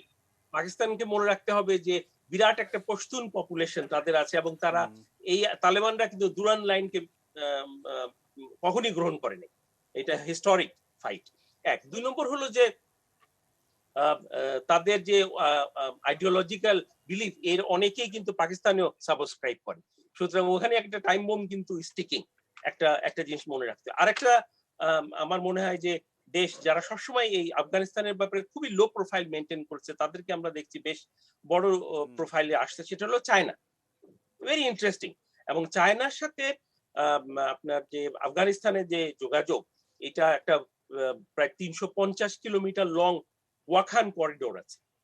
এটা অধিকাংশ সময় ঢাকা থেকে 6-7 মাস এটা অপারেবল হয়, এবং ওই করিডোরটাই যে ভেরি স্ট্র্যাটেজিক করিডোর। ওই করিডোরটা যে মিশেছে চায়নার যেই প্রভিন্সে, সেখানে উগর জাতির বসবাস, এবং আমরা সবাই জানি ওই মুসলমানদের ওইখানকার ইতিহাসটা। সুতরাং ওইখানে একটা বড় কিন্তু উইক পয়েন্ট আছে। সেই জন্য চায়না প্রোঅ্যাক্টিভলি ইনভেস্টমেন্টের কথা বলে একটা রিলেশন তৈরি করতে চাচ্ছে। কিন্তু আমরা ভুলে যাই যে তালেবানদের কাছে আইডিওলজি সবচেয়ে বড় কথা। যদি আইডিওলজির কথা তাদের বড় না হতো, তাহলে ওই 20 বছর তারা টিকে থাকতো না। তাদের কথাগুলো মারা গেলে শহীদ হবো, বেঁচে থাকলে গাজী হবো, এর ভিতরে আর কিছু নাই। সুতরাং এই যে strong believe, the rest is nothing, এবং এই ফিলোসফি যদি তারা ধরে রাখতে পারে, তাহলে কিন্তু এস এ ফর্মিডেবল ফোর্স হবে সেন্ট্রাল এশিয়াতে। Central Asia will continue to remain very unstable. এখানে বলি আমি শেষ করি। ধন্যবাদ। জি, অসংখ্য ধন্যবাদ স্যার। আপনিও আমাদের সঙ্গে ইমদাদ স্যার আছেন। ইমদাদ স্যার, দুটি প্রশ্ন, এবং আমাদের সঙ্গে মুখলিসুর রহমান স্যার আছেন। আপনাদের দুজনের কাছে দুটি প্রশ্ন। প্রথম কথা হচ্ছে যে এই আফগান যুদ্ধের পরাজয়ের পর পৃথিবীতে নতুন নতুন যুদ্ধক্ষেত্রের সন্ধান করবে মার্কিন যুক্তরাষ্ট্র। ইতিমধ্যে সেটার ইঙ্গিতও পাওয়া গেছে। কোথায় কোথায় নতুন যুদ্ধের বাজেট রয়েছে, সেখানে কোথায় কোথায় অস্ত্র, সেটি নিয়ে আমার সহকর্মীদের একটা ছোট্ট গবেষণা আমরা হয়তো দেখাবো, সেটি নিয়ে আপনার মন্তব্য শুনবো। অন্যদিকে মুখলিসুর রহমান স্যার, আপনার কাছ থেকে শুনবো, বাংলাদেশ সরকারের পক্ষ থেকে স্বরাষ্ট্র এবং নিরাপত্তা বিষয় থেকে জানানো হয়েছে যে বাংলাদেশে ইতিপূর্বে মুফতি হান্নান সহ থেকে শুরু করে বাংলা ভাই টাংলা ভাই যাদেরকে আমরা দেখেছিলাম, তারা সবাই আফগান ফেরত, এবং এখানে আবার জঙ্গিবাদের মাথা চারা দিয়ে ওঠার সম্ভাবনা আছে কিনা ডিএমপি কমিশনার আজকে ব্রিফিং করেছেন। এই দুইটি বিষয় নিয়ে আপনাদের দুজনের কাছ থেকে শুনবো। একদম ছোট একটা বিরতি নিয়ে ঘুরে এসে আমরা এই বিশ্লেষণ শুনবো। নিচে ছোট্ট বিরতি, এটি নিউজের সঙ্গে থাকুন।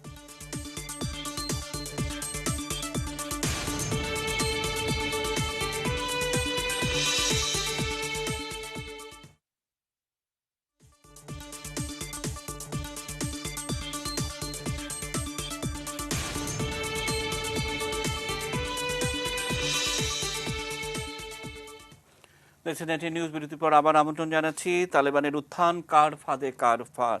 আমরা ইমদাদ স্যার আপনার কাছে যাব। যেমনটা বলছিলাম যে আফগান যুদ্ধের এই পরাজয়ের পর দেলোয়ার স্যারও কিছুটা ইঙ্গিত দিচ্ছিলেন যে মার্কিন যুক্তরাষ্ট্রের ভিতরে এক ব্যাপক অস্বস্তি কাজ করছে। অনেক মা তার পুত্র সন্তানের ছবি দেখিয়ে বলছেন যে কি প্রয়োজন ছিল আমার ছেলেটার এইভাবে জীবন দেয়া। আমরা আজকে গণমাধ্যমে বিশেষ করে রয়টার্স এরকম 58টি ছবি প্রকাশ করেছে যেগুলি খুবই মর্মস্পর্শী, খুবই হৃদয় বিদারক। স্যার, আফগান যুদ্ধের পর নতুন বাজার সৃষ্টি করবে, যুদ্ধের বাজার মার্কিন যুক্তরাষ্ট্র, সেটা কি সামরিক আগ্রাসন নাকি অন্য কিছু? সহকর্মী আশিকুর রহমান তিনি এটির খোঁজ খবর করেছেন। তার ছোট্ট প্রতিবেদনটি দেখে স্যার আমি আপনার কাছ থেকে শুনবো। ভিয়েতনাম থেকে শুরু করে ইরাক, সিরিয়া, আফগানিস্তান, দ্বিতীয় বিশ্বযুদ্ধের পর কোনো যুদ্ধেই জেতেনি মার্কিন যুক্তরাষ্ট্র। বিশ্ব রাজনীতি বিশ্লেষকেরা বলছেন জয় পরাজয় না, বরং ব্যবসাটাই এসব যুদ্ধের পেছনের কারণ। আমার মনে হয় না জয় পরাজয়ের মধ্যে আমেরিকার হিসাব হলো যতদিন যুদ্ধ হচ্ছে বা যুদ্ধর অবস্থা রাখছে ততদিন তার মিলিটারি ইন্ডাস্ট্রিয়াল কমপ্লেক্স লাভবান হচ্ছে। এই আফগানিস্তানের যুদ্ধে যে $2.5 ট্রিলিয়ন খরচ হয়েছে সেখানে কিন্তু তার বিরাট লাভ হয়েছে। আফগান যুদ্ধ শেষ, এবার তাহলে নতুন ব্যবসা ক্ষেত্র কই? মিডল ইস্টের কনফ্লিক্ট এখনো থামেনি। আফ্রিকার একাধিক রাষ্ট্র আছে যেখানে ছোটখাটো কনফ্লিক্ট হয়ে যাচ্ছে, এমনকি ল্যাটিন আমেরিকাও আমরা দেখছি ছোটখাটো কনফ্লিক্ট হচ্ছে।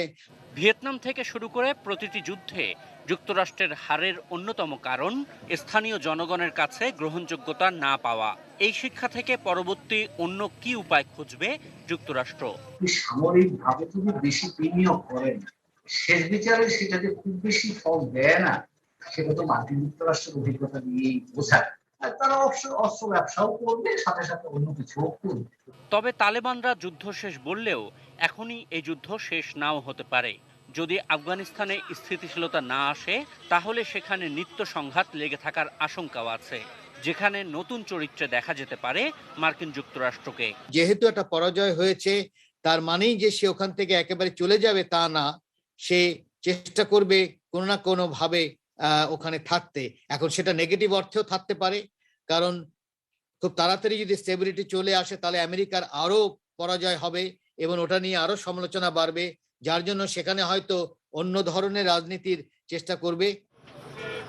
আশিকুর রহমান অপু, এটি নিউজ, ঢাকা। আমরা ইমদাদ স্যার আপনার মন্তব্য শুনবো যে সেই ধারাবাহিকতায় একেবারে চিত্রটি অনেকটাই পরিষ্কার করার ব্যাপার রয়েছে। ইমদাদ স্যার। ধন্যবাদ। আসলে রিপোর্টটা অনেক অর্থবোধক।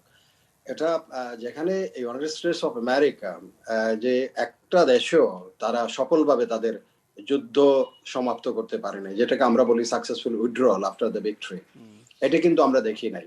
এটা ঠিকই যেমন ভিয়েতনামে যে ঘটনা ঘটেছে, লিবিয়াতেও ঘটেছে, যেটা ইভেন কি ইরাকে যেটা হয়েছে, তারপরে সিরিয়াতে যা হয়েছে, ইয়েমেনে যেটা হয়েছে, এবং সর্বশেষ এখন আফগানিস্তানে 20 বছর ধরে আমেরিকার এই পরাশক্তির যে দাপট সেটা কিন্তু লেজগোবর করে। আজকে যেমন আমি আবার বলি, বিবিসি এবং সিএনএন দোকানে দেখাচ্ছিল যে ইউএস স্ট্যান্ডিং জাস্ট ডিফিট, এটা এক ধরনের এমন কেউ কল্পনা করে নাই, লেজগোবর। যেমন একটু আগে আপনি বলতেছিলেন যে আশ্রয়ের প্রশ্ন, 6000 লোক কাবুল এয়ারপোর্টে গিয়ে এখন পড়ে আছে, যেই এয়ারক্রাফট আছে সেটার পিছনে পিছনে দৌড়াচ্ছে।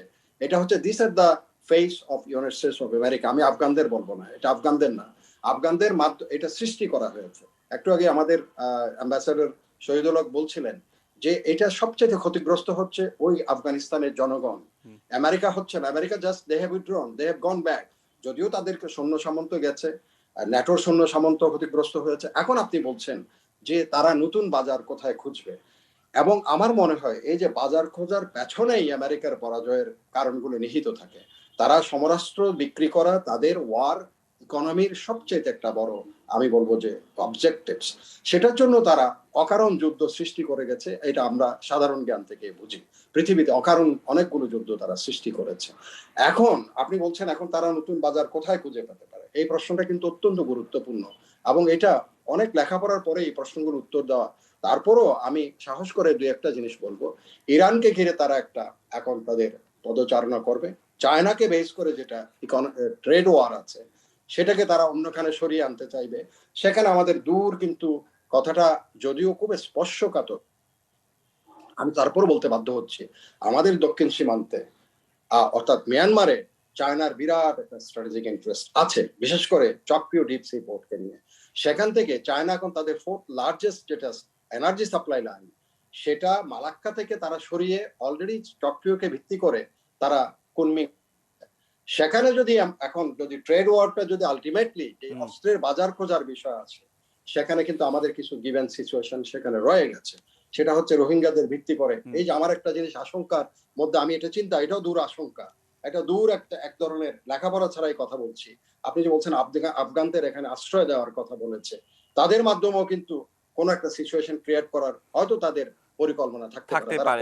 অসংখ্য ধন্যবাদ। এই কথাটাই আমি আপনার মুখ থেকে শুনতে চাইছিলাম শহীদুল হক স্যার। আপনাকে শুধু একটু ধরিয়ে রাখবো, 3666 জন আফগানকে নতুন করে আমাদের আশ্রয় দিতে হবে, অনেকটা মামার বাড়ির আবদার। কিন্তু 15 লাখ রোহিঙ্গাকে যখন তারা পাঠালো, একটা বারো মার্কিন যুক্তরাষ্ট্রকে তাদের ফিরিয়ে যাওয়ার ব্যাপারে তো নয়, যে কোনো কিছুতেই আমরা তাদেরকে দেখি না। মাননীয় প্রধানমন্ত্রী জাতিসংঘের মিশনে সেই সময়ে ডোনাল্ড ট্রাম্পকে দেখেছিলেন যে আপনার কাছ থেকে আমরা তেমন কিছু প্রত্যাশাই করি না। মানে এর পরেও তাদের শিক্ষা হবে কিনা জানি না, আপনি ভাবতে থাকুন, আপনার কাছ থেকে শুনবো। আমাদের সঙ্গে বিশেষ করে মোখলেসুর রহমান রয়েছেন। আমরা বলছিলাম যে ডিএমপির একটি ব্রিফিং ছিল, সেখানে আফগানিস্তানের তালেবানদের যে ক্ষমতা দখল, সেটি বাংলাদেশের জঙ্গিবাদ উত্থানে ভূমিকা রাখবে কিনা সেটির ব্যাপারে তিনি মন্তব্য করেছেন। একদম ছোট করে সেটি আপনি দেখে মোখলেসুর রহমান আপনার বিশ্লেষণ শুনবো। বাংলাদেশে জঙ্গিবাদের শুরু 1990 দশকের গোড়ায় আফগানিস্তান ফেরত তালেবান জঙ্গিদের হাত ধরে।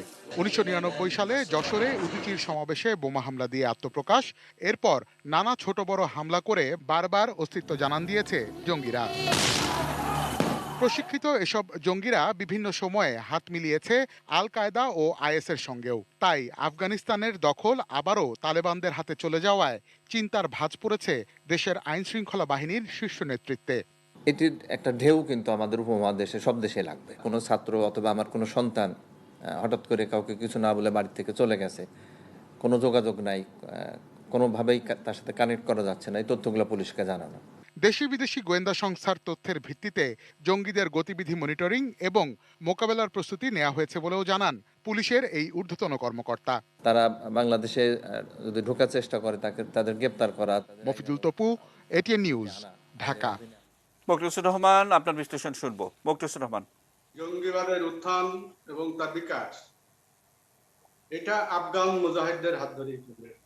এই মুজাহিদদেরও তৈরি করেছিল সোভিয়েত ইউনিয়নের তখনকার বাহিনীকে পরাস্ত করার জন্য আমেরিকার জোট সদস্য।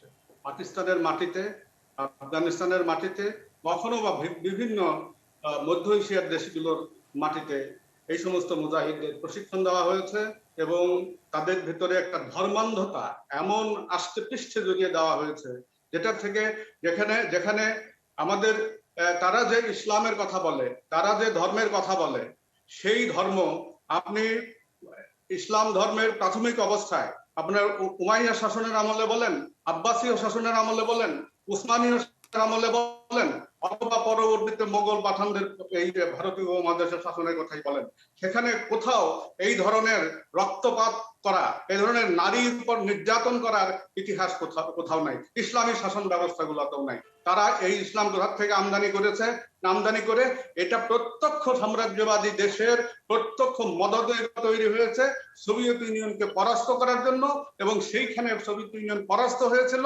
এই মুজাহিদরা বিভিন্ন রাষ্ট্র থেকে তাদের সমর্থক রিক্রুট করেছে এবং বাংলাদেশ থেকেও তারা গিয়েছে। সেই যুদ্ধ যখন শেষ হয়ে গিয়েছে 80-90-এর দশকে, মুজাহিদরা যখন জয়লাভ করলো, সোভিয়েত ইউনিয়নের বাহিনী যখন নিজ দেশে ফেরত গেল অনেক লসের পরে, এই বাংলাদেশি মুজাহিদরা সেখানে যুদ্ধ করে এবং দেশে ফেরত আসলো। এসে সেই যে আইডিওলজি, সেই খুনাখুনি, সেই রক্তপাত, সেই নারীর উপর অত্যাচার, এই ধরনের একটি পশ্চাৎপদ আইডিওলজি আমাদের দেশের উপর চাপিয়ে দিবে বলে তারা যুদ্ধংদেহী একটি মনোভাব পোষণ করেছে এবং বাংলাদেশের বিভিন্ন জায়গায় বিভিন্ন ভাবে বোমা বিস্ফোরিত করেছে। 63টি জেলায় একসাথে বোমা বিস্ফোরিত করে তাদের শক্তিমত্তা জানান দিয়েছিল এই দেশে যে তারাই আসছে, পরবর্তীতে তারাই এই দেশের নিয়ন্ত্রণকর্তা হয়ে যাবে এবং প্রকাশ্যে তখন স্লোগান দেওয়া হয়েছে এই দেশ হবে আফগান। তো এই যে আইডিওলজি, এই আইডিওলজি তো বন্দুক দিয়ে, যুদ্ধাস্ত্র দিয়ে আপনি কেটে পালন করতে পারবেন না, এটাকে নিষ্ক্রিয় করতে পারবেন না। আইডিওলজি আসবে ইথার তরঙ্গের মাধ্যমে, আইডিওলজি আসবে পুস্তকের মাধ্যমে, আইডিওলজি আসবে গুরুদের মাধ্যমে। এই আইডিওলজি একটা সময় এদেশে শক্ত মাটিতে অবস্থান নেওয়ার অবস্থায় চলে গিয়েছিল। এখন বেশ কত বছর ধরে তাদেরকে নিষ্ক্রিয় করা গেছে, বাংলাদেশের মাটি থেকে তাদেরকে অনেকখানি উৎখাত করা গিয়েছিল, কিন্তু আবার এই তালেবানদের উত্থানের পরে সেই আইডিওলজি আবার ফিরে আসবে, সেই মতাদর্শ আবার ফিরে আসবে। যদিও তালেবানরা এখন বলছে যে তারা তাদের আইডিওলজি এক্সপোর্ট করবে না, তাদের আইডিওলজি দিয়ে প্রতিবেশী দেশগুলোতে অশান্তি তৈরি করবে না, এগুলো মুখের কথা। তাদের ভিতরেই যে এখন যে সংঘবদ্ধ ভাব দেখা যাচ্ছে, সেই সংঘবদ্ধ ভাব কি থাকবে নাকি? তাদের ভিতরে কি গোষ্ঠীদ্বন্দ্ব নাই? তাদের ভিতরে তো গোষ্ঠীদ্বন্দ্ব আছে। যখন 2013 সালে মোল্লা ওমর পাকিস্তানে মারা গেল ওই তার অসুস্থতায়, 2 বছর তাদের এই নেতার মৃত্যুকে টাকা লুকিয়ে রেখেছিল এবং গোষ্ঠীদ্বন্দ্ব মিটাইতে গিয়ে তাদেরকে 2 বছর অপেক্ষা করতে হয়েছে। ফলে এই যে হিবাতুল্লাহ সাহেব এখন তাদের নেতৃত্বে এসেছেন। এখন যারা ক্ষমতায় আসছেন, যে যে রাষ্ট্র ব্যবস্থা, শাসন ব্যবস্থার কথা তারা বলছেন, এটাই যে সবাই মানবে তা তো না। শুধুমাত্র পস্তুরাই তো আফগানিস্তানে বিরাজ করছে না, তাদের ভিতরে অনেক 7-8টা জাতিগোষ্ঠী আছে, তাজিক আছে, হাজারা আছে, উজবেক আছে। এই সমস্ত গোষ্ঠীগুলো ক্রমান্বয়ে বিসৃষ্ট হবে না এবং তারা সরকার যেভাবে চায় তার থেকে ভিন্ন ভাবে যে তাদের আইডিওলজি বিস্তার লাভ করাবে না সারা দুনিয়া শুদ্ধ, সেটা কিন্তু এখন থেকে বলা যাচ্ছে না।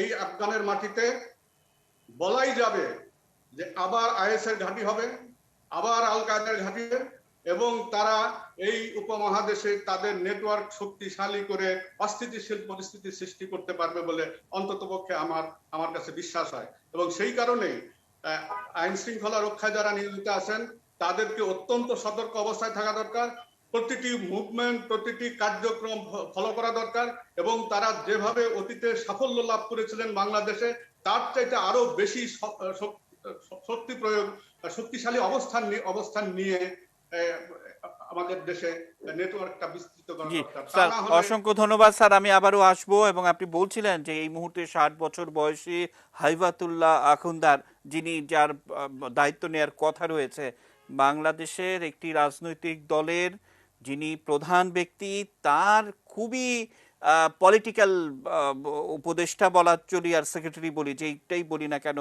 তিনি তার সঙ্গে দেখা করেছিলেন, সেই যোগাযোগের কথাও আমাদের কাছে এসছে গোয়েন্দা সংস্থার সূত্র ধরে, সেটিও মাথায় রাখতে হবে। দেলোয়ার স্যার এবং শহীদুল হক স্যার দুটি বিষয় যে পরম করুণাময়, আমাদের অনেক সময় অনেক বিপদের থেকে বাঁচিয়ে দেন, তার অন্যতম একটি বিপদ থেকে বাঁচিয়েছেন 1971 সালে। আর যদি 71 সাল না হতো, আর যদি আমরা এখন পাকিস্তানের অংশ হতাম, তাহলে তো ইতিমধ্যে আমাদের এখানে কি হতো সেটা আমরা ধারণা করতে পারি। এবং সেই বিশ্লেষণটা হয়তো আপনাদের কাছ থেকে শুনবো। আর শহীদুল হক স্যারকে তো বলেই রাখলাম, 3666 জন আমাদেরকে আশ্রয় দিতে হবে, অথচ রোহিঙ্গা ইস্যুতে যেই আচরণটি আমরা মার্কিন যুক্তরাষ্ট্রের কাছ থেকে পেয়েছি, এগুলো সহজে ভুলে গেলে চলবে কিনা। একদম ছোট্ট একটা বিরতি নিয়ে আমি আপনাদের দুজনের কাছ থেকে এই দুটি বিশ্লেষণ শুনবো। নিচ্ছি বিরতি, এটিএন নিউজের সঙ্গে থাকুন।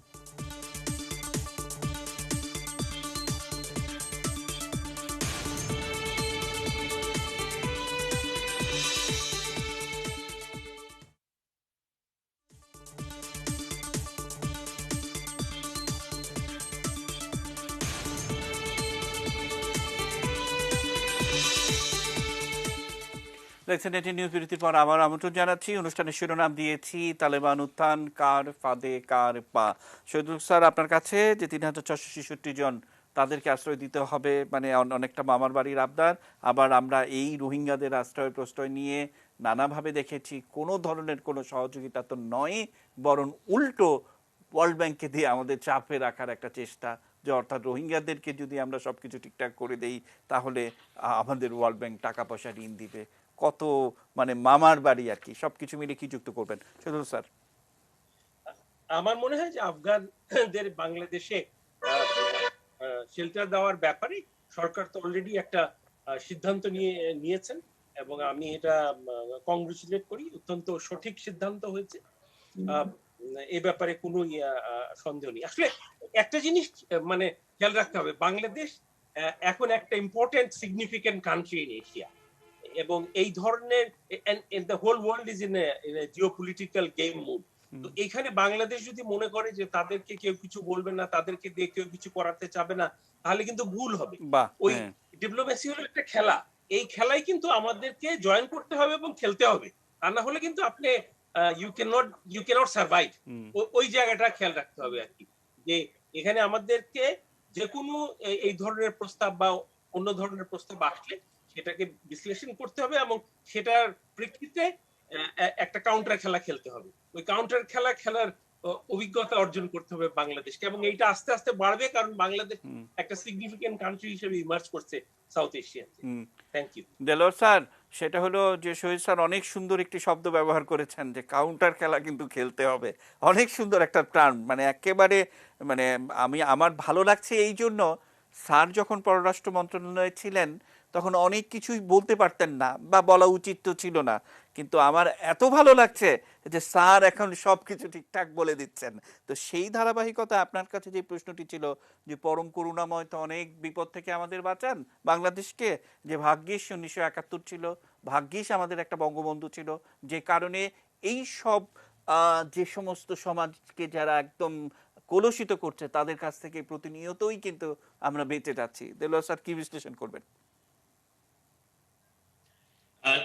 বিষয়টাকে আরো অন্যভাবে দেখা যায়, কারণ বাংলাদেশের যে বর্তমান অবস্থা, আর যেটা আপনি বলছেন যে পাকিস্তানের সঙ্গে বাংলাদেশকে জুড়ে দেয়া অথবা 1971 সালের বাস্তবতা, বাংলাদেশ যে কেমন আছে এবং পাকিস্তান কেমন আছে সেই পার্থক্য কিন্তু বাংলাদেশকে বলতে হচ্ছে না, সেটি পাকিস্তানের বর্তমান প্রধানমন্ত্রী ইমরান খানই বলেছেন যে তারা বাংলাদেশ হতে চায়।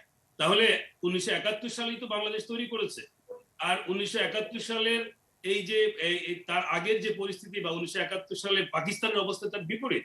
কারণ আজকে পাকিস্তানকে বলতে হচ্ছে যে বাংলাদেশের কাছ থেকে তাদের শিখতে হচ্ছে, বাংলাদেশ থেকে উন্নয়নের যে বাংলাদেশের যে অর্জন, সে অর্জনকে তারা বলছে যে এটি ঈর্ষণীয় অর্জন, এবং আমাদের সামাজিক অর্থনৈতিক সব ক্ষেত্রেই আমাদের যে অগ্রগতি, যে অর্জন, যেটি শাহিদুল হক সাহেব বলছিলেন যে আমরা যে একটি ইম্পর্টেন্ট প্লেয়ার সাউথ এশিয়া বা বিয়ন্ড সাউথ এশিয়া, এই শক্তিটি কিন্তু আমরা অর্জন করেছি। এটি আমরা নিজেদের নেতৃত্বের মাধ্যমে, বিশেষ করে গত 12 বছরে আমরা যে ধরনের পররাষ্ট্রনীতির ক্ষেত্রে যে ইন্ডিপেন্ডেন্ট এবং ব্যালেন্স পজিশন, যে ব্যালেন্স পজিশনের কারণেই কিন্তু আজকে মার্কিন যুক্তরাষ্ট্রের এই ধরনের অনুরোধ প্রত্যাখ্যান করা সম্ভব হয়েছে।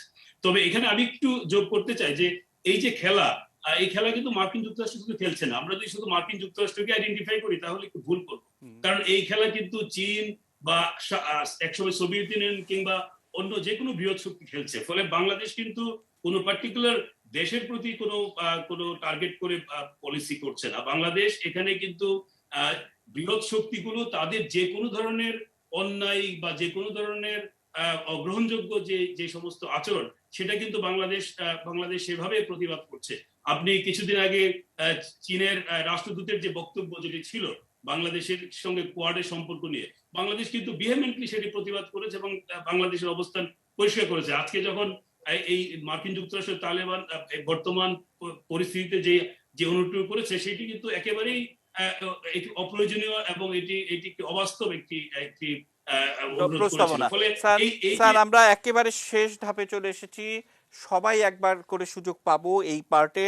শহীদ স্যার আপনাকে দিয়ে অনুষ্ঠান শেষ করব, শেষে আপনি বলবেন, কিন্তু যে বিষয়টি আমরা রেখেছি তালেবানের উত্থান, কার ফাঁদে কার পা, এটা নিয়ে বলতে হবে এখন।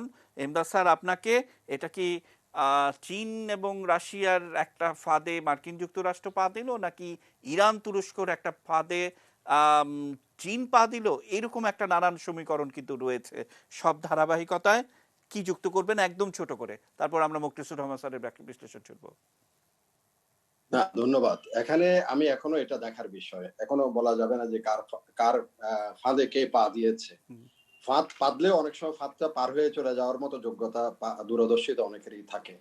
এখন সেটাই দেখার বিষয়। এখানে হয়তো এখন আপাত দৃষ্টিতে মনে হচ্ছে ফাঁদে পড়েছেন আমেরিকা এবং পালানোর পথ খুঁজছে চারিদিকে, এদিকে মানুষ পাঠাচ্ছে, ওদিকে মানুষ পাঠাচ্ছে, সারা বিশ্ব এখন ইভেন কি আমেরিকার অভ্যন্তরেও হোয়াইট হাউসের সামনেও দেখা যাচ্ছে তারা বিভিন্ন ধরনের প্রতিবাদ করছে।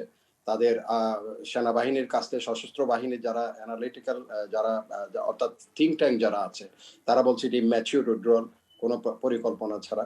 এখন বলা দেখার বিষয়টা এটা কার ফাঁদে কে পা দিয়েছে।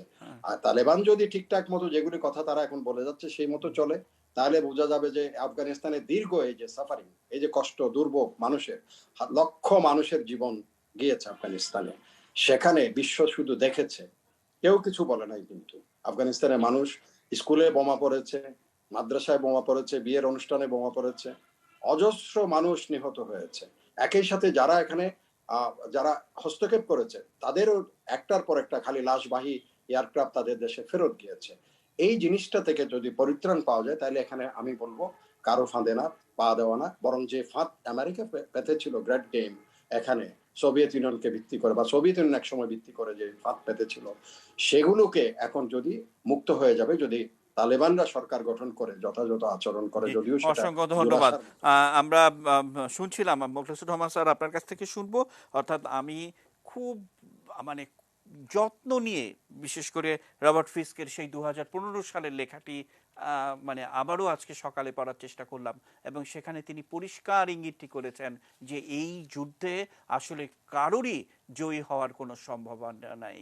বারবার বলছেন যেটি এত উত্তপ্ত আলু, মানে পটেটোর সঙ্গে তুলনা করছেন যে এই আলু হাতে তুলে নিয়ে যেই ছুলে খেতে চাইবে তার হাত তো ঝলসাবে, তার মুখও ঝলসাবে। আমরা জানি ভারতকে একসময় ভাবা হয়েছিল যে ন্যাটো সৈন্য চলে গেলে তারা সেখানে হয়তো সৈন্যদের ট্রেনিং প্রশিক্ষণ ইত্যাদি ইত্যাদি দেবে এবং ভারত 2 বছর পর্যন্ত সেটির হোমওয়ার্ক করেছে, পরীক্ষা নিরীক্ষা করেছে, তারপর সেই নীতি থেকে ভারত সরেছে। অর্থাৎ সব কিছু মিলে মোখলেছুর রহমান স্যার কার ফাঁদে কে পা দিল, নাকি এমদাদ স্যারের মতো এখনো বলার মতো সময় হয়নি, কি বলবেন? এখানে আমি যেটা দেখছি আন্তর্জাতিক প্রেক্ষাপটটায় যে এটা একটা জট পাকিয়ে গিয়েছে এবং একজনের ফাঁদে আরেকজনে পড়ে বসে আছে।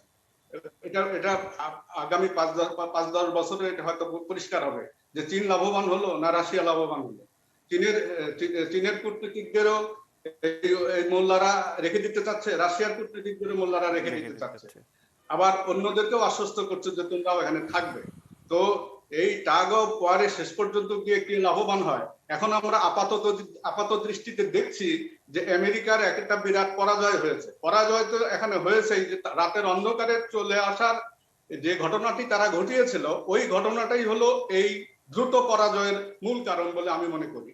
তো কিন্তু এই যে সরকারটি, যে হিবতুল্লাহ সরকার বা আব্দুল গনি বারাদার, এরা কারা? এদের সাথেই তো সেই 2013 সাল থেকে আমেরিকা কথাবার্তা বলা শুরু করে দিয়েছে। 2020 সালের ফেব্রুয়ারি মাসে এসে তারা একটা চুক্তি করলো। তো এই লোকগুলার সাথে তো মার্কিন যুক্তরাষ্ট্রের একটা মাখো সম্পর্ক রয়ে গেছে এবং ভবিষ্যতে এই সম্পর্ক কোন দিকে টার্ন করবে এখনই কিন্তু আমরা বলতে পারছি না। মনে হচ্ছে যে চীন বুঝি এগিয়ে গেল, রাশিয়া বুঝি এগিয়ে গেল, আমেরিকা পিছিয়ে যাচ্ছে। তো এখানে এই দাবার গুটি কিভাবে সাজিয়েছে, সেই সাজানো অবস্থায় বাংলাদেশকে এখানে একটা পার্টি করতে চাওয়া, সেগুলো হয়তো একটা বিরাট প্রেক্ষাপট থাকলেও থাকতে পারে। আমি আন্তর্জাতিক বিশ্লেষক নই, তবে বলবো পাকিস্তান যদি আজকে তাদের খুশিতে আটখানা হয়ে যায়, তাদেরকে বলবো যে 2012 সালে এই পশতুভাষী তালেবান গুলো মালালা ইউসুফজাইকে পাকিস্তানের মাটিতেই হত্যা করতে চেয়েছিল এবং পেশোয়ারের কাছে একটি স্কুলে প্রায় 100 স্কুল ছাত্রকে হত্যা করেছিল। ফলে পাকিস্তানকে কিন্তু সামরিক যুদ্ধ শুরু করতে দিতে হয়েছিল এই তালেবানদের বিরুদ্ধে এবং তাদেরকে উৎখাতের পর্যায়ে নিয়ে আসতে হয়েছিল। এটা যে কার বিপক্ষে কোন দিকে চলে যাবে এটা বলা কিন্তু খুব কঠিন। আমার কাছে মনে হয় না যে আফগান ইতিহাস যদি আপনারা দেখেন সেখানে কখনোই শান্তির কোনো জায়গা ছিল না। এরা যখন পার্শ্ববর্তী দেশের সাথে অশান্তি করতে না পারবে অথবা অন্য আইডিওলজির সাথে অশান্তি করতে না পারবে তখন নিজেরা গোষ্ঠীদ্বন্দ্বে জড়িত হবে এবং সেই গোষ্ঠীদ্বন্দ্ব সে আইডিওলজি বলে বিভিন্ন দেশে রপ্তানি করার চেষ্টা করতে পারে। আমাদের জায়গাটা এখানে যে আমরা কতখানি আমরা কিভাবে সতর্ক থাকব। তারা এখানকার এই মাটিতে একবার তাদের উত্থান হয়েছিল, আমাদেরকে ভীতসন্ত্রস্ত করে ফেলেছিল। আমরা মনে করেছিলাম যে রাষ্ট্রীয় পৃষ্ঠপোষকতায় বুঝি এই শক্তি এখানে এসে শিকড় গেড়ে বসবে, কিন্তু সেই অবস্থাটা শেষ পর্যন্ত হয় নাই। এই সরকারের দৃঢ় মনোবলের কারণেই, সাহসিকতার কারণেই তাদেরকে রুখে দেওয়া সম্ভব হয়েছে। সেই আইডিওলজি, সেই আদর্শ আবার ফিরে আসবে বাংলাদেশে। আপনি যদি সোশ্যাল মিডিয়া গুলো তো দেখেন এবং যে আলহামদুলিল্লাহ মানে ঢল হয়ে যাচ্ছে এই তালিবানি এই অসভ্য রাষ্ট্রযন্ত্রের উত্থানে, তো সেটা দেখলে বুঝতে পারবেন যে এদেশের একটা বিশাল সংখ্যক মানুষের সমর্থন রয়ে গেছে। সেই সমর্থন থাকার অর্থ হলো এখান থেকে একটা রিক্রুটমেন্টের সুযোগটা রয়ে গেছে। এখন এই তালেবানিরা যদি তাদের রাষ্ট্রকে শক্তিশালী করার জন্য বিদেশি রিক্রুটমেন্ট দরকার পড়ে, যেমন আইএস রিক্রুট করেছিল পৃথিবীর বিভিন্ন দেশ থেকে, এই তালেবানি শক্তির হয়তো লাগবে না। যদি কখনো লাগে তাহলে বাংলাদেশেরও কিছু যুবশ্রেণী যে সেখানে গিয়ে যোগদান করবে না তা কিন্তু নয়। আমাদের শুধু ফিজিক্যাল, আইডিওলজিক্যাল, আদর্শগত, টেকনোলজিক্যাল দিক থেকে আইন শৃঙ্খলা রক্ষাকারী বাহিনীর যে পেশাদারিত্ব আছে সেই পেশাদারিত্বকে আবার শান দিতে হবে। যে পেশাদারিত্ব দিয়ে তারা এই অপশক্তির উত্থানকে রুখতে পেরেছিল সেই পেশাদারিত্ব কিছুদিন যাবৎ মরচে পড়েছে, কারণ এদের উৎপত্তি ছিল না। এখন আবার উৎপাত শুরু হওয়ার উপক্রম হবে এবং সেই জায়গায় সেই পেশাদারিত্ব গুলোকে আবার ফিরিয়ে নিয়ে আসতে হবে। তাদের যেখানে যতটুকু শক্তি তারা অর্জন করেছে ইতিমধ্যে, যে টেকনোলজি জ্ঞান তারা আয়ত্ত করেছে ইতিমধ্যে, সেই টেকনোলজি জ্ঞানগুলোকে আবার তাদেরকে রিফ্রেশ করা দরকার এবং ভবিষ্যতে এই ধরনের পরিস্থিতি অতীতের মতো যদি আবার সৃষ্টি হওয়ার উপক্রম হয় সেটা যেন মোকাবেলা করতে পারে আইন শৃঙ্খলা রক্ষাকারী বাহিনী। অসংখ্য ধন্যবাদ স্যার, একেবারে কৃতজ্ঞতা আপনার প্রতি। আমরা শেষ করব, শহীদুল হক স্যার আপনি শেষে বলবেন, দেলোয়ার স্যারকে আমরা শেষ কথা বলার জন্য অনুরোধ করতে চাই। স্যার শেষ কথা কি হবে? না, শেষ কথা হচ্ছে যে আফগানিস্তানই হচ্ছে একটি ফাঁদ।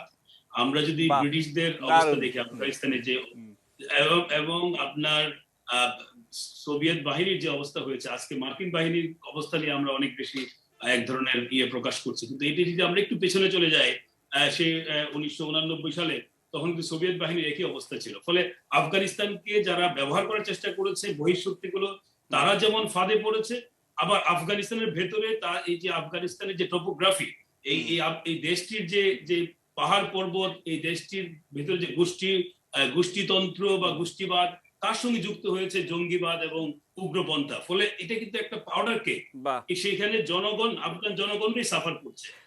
আপনার কথা সূত্র ধরেই আমরা শেষ করব। শহীদুল হক স্যার, আপনি তো সেখানে থেকে এসেছেন, শুরুতে যেমনটা বলছিলেন, দেলোয়ার স্যার দারুণ ভাবে বললেন যে আফগানিস্তান নিজেই একটা ফাঁদ। শেষ কথা আপনার কি হবে শহীদুল হক স্যার? ধন্যবাদ। আপনি রবার্ট ফিক্সের কথা বলেছেন, যিনি ফেমাস রোড টু বৈরুত লিখে 90s এর দিকে। আমি লাকদার ইব্রাহিমের কথা বলি। উনি একটা রিপোর্ট লিখেছিলেন 2000 সালে, আজ থেকে 23-24 বছর আগে। ওখানে লিখেছেন, আমি ওনাকে কোট করি তাহলে বুঝবেন যে ক্ষতটা কোথায় আর ফাঁদটা কোথায়। বলছে, we are dealing here in Afghanistan with a failed state. আজ থেকে 23 বছর আগে, which looks like an infected wound। হ্যাঁ, একটা ক্ষত, বিরাট ক্ষত, একটা দেশের একটা বিরাট ক্ষত। You don't even know where to start cleaning it। সমস্যাটা বুঝতে পারলেন যে কি ধরনের ফাঁদ ইভেন্চুয়ালি তৈরি হয়েছে। এখন এই ফাঁদে কে পড়বে? যে কেউ পড়তে পারে। ফাঁদে না পড়ার উপায় কি? ফাঁদে না পড়ার উপায় হলো ফাঁদ যে আছে এবং কি ধরনের ফাঁদ আছে এইটা সম্পর্কে জানা এবং ওই ফাঁদ নিয়ে খেলা করা। আমি আবারও বলি যে ডিপ্লোমেসিতে এইটার স্কোপ আছে, সুতরাং ওই জায়গাটায় আমাদের সতর্কতার সাথে চলতে হবে। এবং আরেকটা জিনিস হলো যে এই উদ্যোগগুলোকে, এইটা তারপরে আরো দু একটা যে ফ্ল্যাশ পয়েন্ট আছে এশিয়াতে, এগুলো হলো যে এই যে পুরো যে পৃথিবীর ক্ষমতা ওয়েস্ট থেকে ইস্টে চলে আসছে, মানে এশিয়াতে চলে আসছে, এইটাকে স্লো করা যায় কি করে, এইটার প্রেক্ষিতে কিন্তু আমাদের এই ক্যানভাসটা দেখতে হবে। সুতরাং আরো দুই একটা ফ্ল্যাশ পয়েন্ট যে জন্ম নিবে না, আমাদের কর্নেল ইমদাদ ঠিকই বলেছেন যে সেটা চায়নাও হতে পারে প্রক্সি ওয়ারে, সেটা ইরানেও হতে পারে ডাইরেক্ট ওয়ারে, এবং আরো টার্মাইল হবে, আরো ফাঁদ হবে। এই ফাঁদ থেকে বেঁচে থাকা এবং এই ফাঁদের মধ্যেই যে চলার যে অভিজ্ঞতা, মাইনফিল্ডে চলারও একটা ট্রেনিং আছে আমরা জানি, সেইটা আমাদেরকে রপ্ত করতে হবে। ধন্যবাদ। অসংখ্য ধন্যবাদ সবার প্রতি কৃতজ্ঞতা জানিয়ে আজকের আয়োজন এখানেই শেষ করতে চাই। রাত 1:10 এই অনুষ্ঠানটি পুনঃপ্রচারিত হয়, দেখার আমন্ত্রণ জানিয়ে শেষ করব। শুভরাত্রি।